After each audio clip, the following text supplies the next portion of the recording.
begitu pula. Tadi Ngawur. Ngawur. balik nang. Dewe.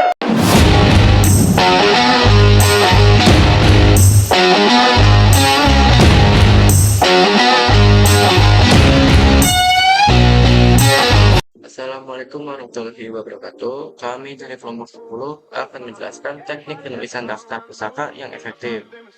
Di sini ada anggota kelompok kami.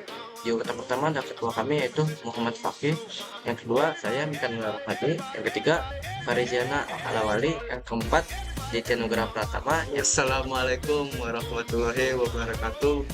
Perkenalkan, nama saya Fariziana Alawali. NIM saya 1/20515. Sini saya akan melanjutkan presentasi dari slide selanjutnya. Pertama saya akan menjelaskan dengan mengapa daftar pustaka itu penting. Nah, yang pertama ini untuk menghindari plagiarisme. Jadi kita itu tidak hanya mengambil materi-materi dari jurnal-jurnal lain atau dari tulisan-tulisan orang lain. Jangan hanya mengambil tapi juga simpan penulisnya siapa gitu, untuk mencantumkan sumber, untuk menghormati ide-ide yang orang lain buat. Yang kedua adalah untuk memberikan penghargaan atau yang bisa disebut mengakui kontribusi penulis asli dari ide yang kita pakai. Nah, kan kita itu mengambil ide dari penulisan si orang lain. Kita itu harus menyimpan gitu apa yang orang lain bikin, kita menjadikan referensi, kita taruh namanya di daftar pustaka kita. Yang ketiga untuk memudahkan pembaca, dan si pembaca itu nanti bisa search untuk sumbernya itu ini dari mana, asli atau bagus atau tidak gitu, bisa mencari sumber informasi lebih lanjut. Yang selanjutnya di daftar pustaka ini ada beberapa gaya penulisan. Yang pertama ada style APA atau American Psychological Association. Ini biasa digunakan dalam psikologi dan ilmu sosial. Yang kedua ada MLA atau Modern Language Association. Nah, yang ini biasanya umum dalam bidang humaniora. Yang ketiga ada style Chicago. Nah, ini banyak ditemui ini biasanya Chicago dan apa. Yang Chicago ini digunakan dalam sejarah, teologi, dan masih banyak yang lainnya. Setiap gaya ini memiliki format-format yang berbeda. Nah, biasanya diperhatikan seperti detail si tahunnya sama seperti nama petulis sama penulisnya. Itu biasanya berbeda penempatannya. Jadi begitu. Terima kasih. Assalamualaikum warahmatullahi wabarakatuh. Oke teman-teman, perkenalkan nama saya Muhammad Fakih dengan nomor NIM 12220914. Di sini saya akan menjelaskan terkait unsur-unsur daftar pustaka. Yang dimana kalau kita lihat di sini ada unsur daftar pustaka untuk buku dan untuk jurnal, kemudian juga ada buat website juga ya. Nah di sini teman-teman bisa lihat yang pertama itu ada unsur daftar pustaka untuk buku, yaitu menjadi 3 bagian. Yang pertama itu ada nama penulis, yang dimana ada nama belakang dan nama depan. Kemudian yang kedua ada tahun penerbitan, yang dimana tahun penerbitan ini ditulis dalam tanda kurung.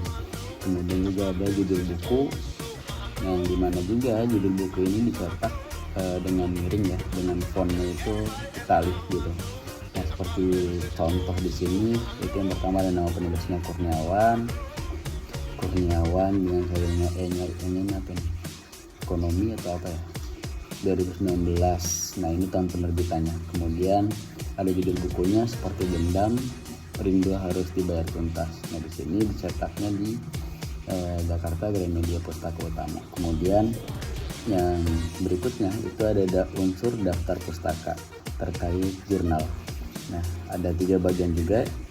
Yang pertama ada nama penulis sama seperti buku. Yang kedua ada judul artikel, tulisnya biasa aja penulisannya, maksudnya fontnya ya, ya.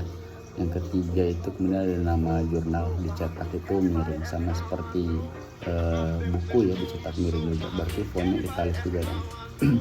Nah di sini ada contohnya. Yang pertama nama penulisnya Pratama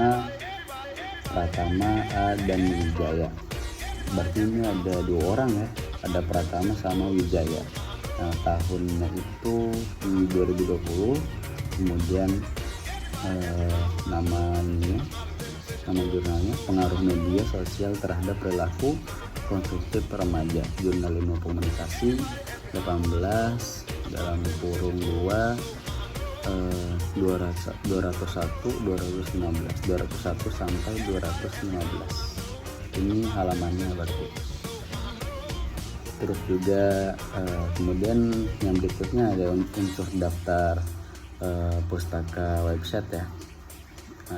Yang dimana ada 3 bagian juga untuk unsur daftar pustaka website. Yang pertama ada website, ada nama penulis jika ada, kemudian ada tahun publikasinya maksudnya tahun yang dimana website itu dia dipublish agar semua orang ini bisa melihat website tersebut gitu. Istilahnya dipromosiin lah gitu. Awal mula dipromosiin website tersebut. Ini tahun publikasi, kemudian ada URL, alamat lengkap. URL itu ya alamat si websitenya itunya ya, alamat HTTP-nya ya, alamat HTTP metodenya. Kemudian contohnya itu misalnya ada Badan Pusat Statistik tahunnya 2023. Kemudian judulnya itu jumlah penduduk Indonesia, pembuatan websitenya ya, terus diakses pada 15 Maret 2024. Ini alamat URL-nya nih lengkap nih, kayak contoh menggunakan dengan HTTPS /2 terus // terus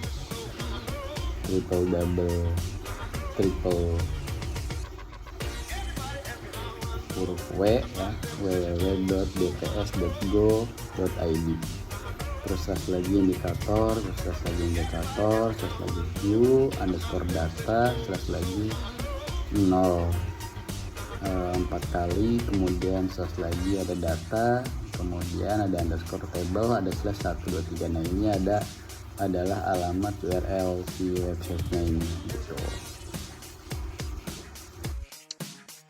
Ya, di sini saya Mika Rahmadi akan menjelaskan tips praktis penulisan. Pertama, reference manager, gunakan Mendeley atau Zotero. Kedua, konsisten, perhatikan format. Ketiga, abjad, urutan nama belakang penulisan. Konsisten dengan format, periksa sumber dan urutan berdasarkan abjad. Jadi selain yang ada di 3 ini, kita juga perlu menentukan tujuan tulisan, gunakan bahasa yang jelas dan ringkas, buat perangkap atau outline, dan juga kalian tidak boleh melupakan satu hal yang sangat penting, yaitu perhatikan tanda baca dan ejaan. Lalu baca ulang dan suntik. Yang selanjutnya kiri itu yang paling ini ya, terus juga ada feedbacknya juga, karena itu suatu hal yang ada di dalam tips praktik penulisan juga. Pokoknya kita nggak boleh ada satu yang dilewati, apalagi dalam perhatikan tanda baca dan ejaan. Kesimpulan, daftar pusaka adalah cerminan integritas akademik. Gaya penulisan akan meningkatkan kualitas tulisan. Dengan daftar pusaka yang baik, kita berkontribusi pada perkembangan ilmu pengetahuan. Yang pertama, pentingnya daftar pustaka. Bagian penting dari karya ilmiah ada gaya penulisan. Pahami berbagai gaya penulisan dan berkontribusi pada ilmu pengetahuan. Sebagai penutup, dapat kita simpulkan bahwa penulisan daftar pustaka yang efektif merupakan bagian penting dari penulisan karya ilmiah yang baik dan benar. Beberapa poin utama yang perlu diperhatikan antara lain, konsistensi format sangat penting, apakah menggunakan APA, MLA, Chicago, atau lainnya. Seluruh daftar pustaka harus mengikuti gaya yang sama dari awal hingga akhir. informasi yang lengkap dan akurat harus dicantumkan termasuk nama penulis, tahun terbit, judul, dan sumber penerbitan. Kesalahan kecil bisa berdampak besar pada kredibilitas karya. Urutan penulisan biasanya disusun secara alfabetis berdasarkan nama belakang penulis tanpa penomoran. Gunakan tools atau aplikasi seperti Mendeley, Zotero, atau buku referensi di Microsoft Word untuk membantu menyusun daftar pusaka secara otomatis dan mengurangi kesalahan teknis. Dengan menerapkan teknik penulisan daftar pusaka secara tepat, kita tidak hanya menghargai karya orang lain, tetapi juga meningkatkan kualitas dan integritas karya ilmiah kita sendiri.